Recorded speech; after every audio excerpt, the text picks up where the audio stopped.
23 जनवरी 2026 को मध्य प्रदेश के मुख्यमंत्री डॉक्टर मोहन यादव का जबलपुर प्रवास के दौरान Mahakaushal chambers of commerce and industries तथा Mahakaushal chamber of commerce and industry के व्यापारियों एवं उद्यमियों द्वारा भव्य अभिनंदन किया गया। वर्ल्ड इकोनॉमिक फोरम दावोस की वार्षिक बैठक में सहभागिता के बाद आयोजित इस समारोह में मुख्यमंत्री ने प्रदेश की आर्थिक प्रगति, निवेश संभावनाओं और रोजगार सृजन को लेकर सरकार की दूरदर्शी नीतियों को विस्तार से रखा। मुख्यमंत्री ने कहा कि वर्ष 2014 के पहले की स्थिति अब पूरी तरह बदल चुकी है। प्रधानमंत्री नरेंद्र मोदी के नेतृत्व में भारत आज विश्व पटल पर एक मजबूत आर्थिक शक्ति के रूप में उभरा है।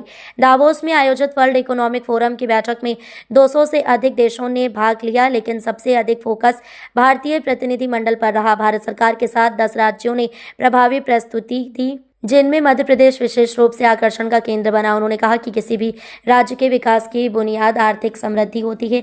मध्य प्रदेश आज सड़क, बिजली, पानी और लैंड बैंक जैसी मजबूत आधारभूत सुविधाओं के साथ उद्योगों के लिए अनुकूल वातावरण उपलब्ध करा रही। वर्ष 2025 को प्रदेश में उद्योग एवं रोजगार वर्ष के रूप में मनाया गया, जिसके सकारात्मक परिणाम सामने आ रहे हैं। मुख्यमंत्री ने बताया कि लगभग 9 करोड़ की आबादी होने के बावजूद मध्य प्रदेश बेरोजगारी दर के मामले में देश के सबसे बेहतर प्रदर्शन करने वाले राज्यों में शामिल हैं। युवा शक्ति के मामले में प्रदेश देश में अग्रणी है और प्रति व्यक्ति आय में लगातार वृद्धि हो रही है। जबलपुर के समग्र विकास के लिए 50 किलोमीटर क्षेत्र को शामिल करते हुए मास्टर प्लान तैयार किया जाएगा। वहीं प्रदेश में चीता परिवार का विस्तार होना पूरे एशिया के लिए गौरव का विषय है। मंच पर विराजमान माननीय राकेश सिंह जी, माननीय सांसद आशीष जी, माननीय विधायक अशोक दास रोहाणी जी, माननीय विधायक अभिलाष पांडे जी, महापौर जगत बहादुर जी, दुनिया का सबसे बड़ा फोरम व्यापार व्यवसाय का दावोस, और दावोस में जिस प्रकार से गर्मी देखी गई, पहले तो मैं यशस्वी प्रधानमंत्री का अभिनंदन करवाना चाहूंगा, जोरदार अभिनंदन माननीय नरेंद्र मोदी जी का। विश्व के 200 से ज्यादा देशों का वो फोरम, लेकिन मुझे इस बात की प्रसन्नता थी, उस फोरम पर सबसे बड़ी एंट्री हमारे भारतीय दल की थी। अब वो आनंद हम सब महसूस कर सकते हैं। हम सब देख रहे हैं, उत्तर दक्षिण पूरब पश्चिम चारों तरफ से, चाहे चाइना से हो, अमेरिका से हो, इंग्लैंड से हो, जर्मनी से हो, जापान से हो, हर एक तरफ से हर एक कोई फोरम दौड़ दौड़ करके भारत के साथ जुड़ना चाहते हैं। टेक्नोलॉजी का समय हो, आज का दौर तो और अद्भुत है, माइनिंग का सेक्टर हो, हर एक सेक्टर में बड़े पैमाने पर, एनर्जी के सेक्टर में भी जब हमने अपनी बात कही, और मध्य प्रदेश की हवा भी ऐसी फैली है 2 साल के अंदर कि देश नहीं दुनिया में मालूम पड़ गया, हर एक कोई दौड़कर मध्य प्रदेश से जुड़ना चाहता।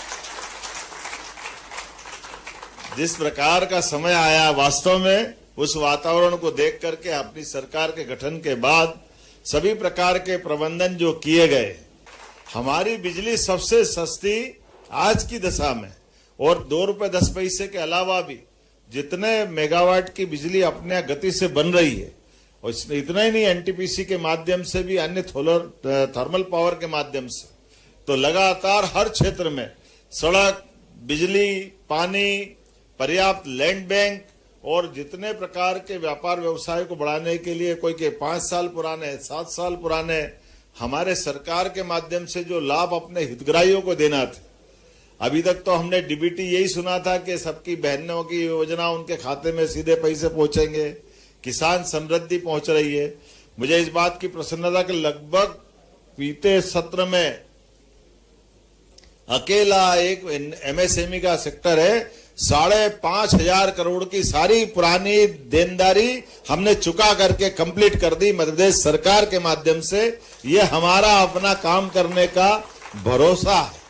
और हर सेक्टर में बीता वर्ष हमने उद्योग रोजगार वर्ष का मनाया था, और मुझे इस बात की प्रसन्नता, दुनिया के अंदर सबसे तेज गति से जीएसडीपी कहीं बढ़ रही है तो दुनिया में भारत की विकास दर बढ़ी है, और विकास दर के उस क्रम में मध्य प्रदेश भी अग्रगण्य 3 राज्यों में से अपना नंबर 1 स्थान बना रहा है।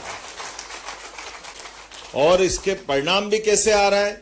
आज दुनिया के अंदर सबसे युवा देश भारत, और सबसे युवा देश भारत आबादी में हम 5वें नंबर पे, लेकिन युवा शक्ति के बलबूते पर मध्य प्रदेश तीसरे नंबर पर, सबसे ज्यादा युवा भी हमारे राज्य के अंदर। और उससे भी बड़ी बात, हमारे राज्य के अंदर आज की स्थिति कैसी है कि हम अपने आप, अब तो चैट जीपीटी का जमाना है, अलग अलग बहुत सारे ऐप है। आज पूरे दुनिया के अंदर और दुनिया के अंदर में भारत, और भारत के अंदर मध्य प्रदेश सबसे कम बेरोजगारी वाले 3 राज्यों में से मध्य प्रदेश है, जो सबसे तेज गति से आगे बढ़ रहा है। हमारे यहाँ, हमारे राज्य के अंदर जिस प्रकार से प्रति व्यक्ति आय बढ़ रही है, ये ग्रोथ सबसे ज्यादा है। ऐसे समय में व्यापार व्यवसाय के लिए और नवाचार भी बहुत किए, नवाचार के साथ प्रोत्साहन के लिए कितने प्रकार से बढ़ रहे हैं। ये माताएं बहनें हमारी बैठी है, अगर हमारी बहनें उद्योग लगाएगी तो 2% विशेष रियायत आपको अलग से दे रहे हैं कि इनके काम धंधे में हमारी सहभागिता होना चाहिए। इतना ही नहीं, अगर भाई भी आते तो कोई तकलीफ नहीं। एमएसएमई का इकाई हो, हेवी इंडस्ट्री का हो, रोजगार परक उद्योग का हो, रोजगार परक उद्योग के साथ साथ हर एक सेक्टर में अगर आप सामान्य मशीनरी की इंडस्ट्री लगाते हो तो जो सामान्य सुविधा वो आपको मिलेगी। लेकिन अगर आपने रोजगार परक उद्योग लगाया, अर्थात यहाँ रेडीमेड गारमेंट्स का बहुत काम चलता है ना यहाँ पे, लेकिन ऐसे रोजगार परक कामों के लिए अगर आप इंडस्ट्री खड़ी करते हो तो फैक्ट्री भी आपकी, व्यवस्था भी आपकी, बाकी बैलेंस शीट भी आपकी, लेकिन प्रति लेबर 5,000 रुपया महीना, 4,000 5,000 लेबर तक 10 साल तक सरकार आपको देगी, ताकि आप लोगों को रोजगार दिलाओ। रोजगार परक व्यवस्था में 100 करोड़ की होटल डालो या 50 करोड़ की डालो, 30% की कैपिटल की सब्सिडी सरकार आपको देने वाली। ये व्यवस्थाओं के बलबूते पर केवल होटल नहीं, हॉस्पिटल भी आप खोलोगे, हॉस्पिटल में उसी प्रकार की सब्सिडी। कई प्रकार की एमएसएमई की इंडस्ट्री में 60% तक छूट सरकार के माध्यम से दे रहे हैं। 2 साल के अंदर हमने 5 गुना ज्यादा गति से अपने रोड बनाना चालू कर दिए कि अब हमारे राज्य में भी पैसा आ गया, हमारे राज्य अपने निर्माण कर रहा, सड़क और विकास कर रहा है। क्योंकि यह भी जानते, सड़क बनती तो केवल सड़क अकेली नहीं बनती, सड़क जैसे ही बनती है सड़क के साथ बहुत सारे विकास के काम आते हैं। इंडस्ट्रियल बेल्ट भी आता है, आवासीय कॉलोनी भी आती है, सब प्रकार के विकास की संभावना रहती है। इसलिए अर्बनाइजेशन के लिए भी, शहरीकरण के लिए भी उसी गति से बढ़ रहा है और इसका एरिया भी बड़ा कर रहा है। मुझे मालूम है, एक बात आप याद दिलाओगे, 2021 के बाद मास्टर प्लान की यहाँ भी जरूरत है। आप बताने वाले हो ना, तो हमने कहा कोई बात नहीं, मास्टर प्लान केवल नगरीय क्षेत्र का नहीं रहने वाला है, नगरीय क्षेत्र से आगे बढ़ा करके 4-5 जिले को बना करके पूरा मेट्रोपॉलिटन सिटी जबलपुर बनाने वाले हैं। आने वाले समय में 50 किलोमीटर के रेडियस में जबलपुर के चारों तरफ, हर तरफ विकास के दरवाजे खोलेंगे और हमारे विकास के साथ साथ वो सारी बातें भी लाएंगे जिसके कारण से जबलपुर की अपनी गरिमा गौरव है। हेल्थ सेक्टर भी आपका बहुत अच्छा है, एग्रीकल्चर का तो अद्भुत समय है। ऐसे समय में जबलपुर के लिए ये हमने किसान कल्याण वर्ष किया है। टूरिज्म की दृष्टि से भी अरे इतना समृद्ध है हमारा जबलपुर, चारों तरफ बांधवगढ़ से लेकर आपके चारों तरफ सारे वन्य प्राणियों की दृष्टि से सर्वथा समृद्ध कोई क्षेत्र है तो हमारा जबलपुर है, सही अर्थों में। उसी प्रकार से आगे बढ़े जिस प्रकार से मध्य प्रदेश को हम सबको कटिबद्ध होकर बढ़ना पड़ेगा। आज के इस अवसर पर मैं अपनी ओर से आप सबका पुनः अभिनंदन करता हूं, हृदय से वंदन करता हूं। जैसे हमने शुरुआत की थी जबलपुर रीजनल कॉन्क्लेव करते हुए, बड़ा माइलस्टोन था, और अब की बार हम एग्रीकल्चर का भी अलग से करने वाले हैं ताकि यहाँ पर फूड पार्क भी बने। मटर बहुत अच्छा होता है, अभी समय चल रहा है, इसका मजा आता है।